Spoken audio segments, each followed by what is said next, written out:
the U.S. economy sputters and the job market takes a major hit. The unemployment rate has hit its highest point since the Great Depression. According to the new monthly jobs report, more than 20 million jobs were lost in April, and the unemployment rate surged from 4.4% to 14.7%. Here to help us put this into perspective, Romina Boccia. She's the director for the Heritage Foundation's Center for the Federal Budget. Romina, thanks for joining us. I'm just looking, that 20 million number is just eye-popping. Comparisons have been made to the Great Depression. What comes to mind when you see these steep job losses? They're really devastating. This means lost livelihoods really for millions, tens of millions of Americans.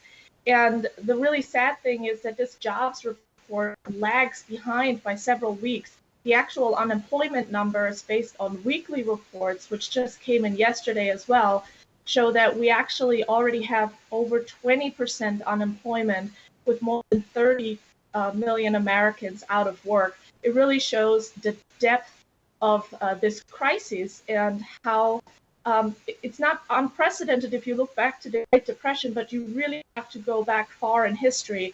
And the real question for lawmakers now, how do we get out of this and how do we enable Americans to go back to work safely? A lot of states have started gradually reopening, but what's it going to take to get these lost jobs back? And is it a long road to recovery? The longer that states maintain lockdowns, the longer that many businesses are shuttered, the longer likely the recovery will take. The idea at the beginning of this crisis was that if we provided a floor for people through timely, targeted, and temporary relief, we could sort of freeze the economy in place. And once it was safe to go back to work, those same workers would go back to their employers. Many of the programs were intended to do this.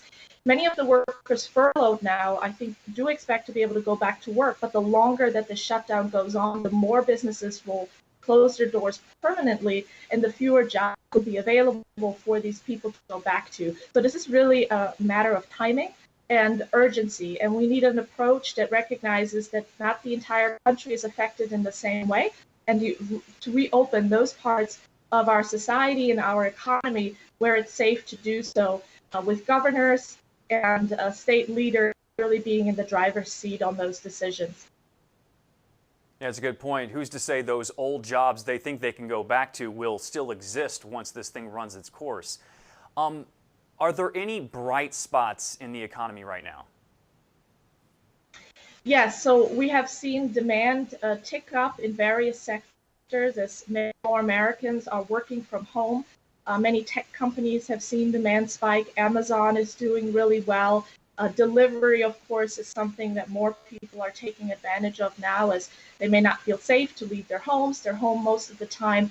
So there are some bright spots in the economy. I think we'll also see some shifts in our economy with potential silver linings being that we might enter a new economy where there's more flexibility that will particularly benefit women, individuals with disabilities, to allow them to work from home. Many industries have found they've now by necessity had to become more comfortable with using virtual chat rooms and conference lines to do what they used to do in person, and some of that may stay even after this crisis ends.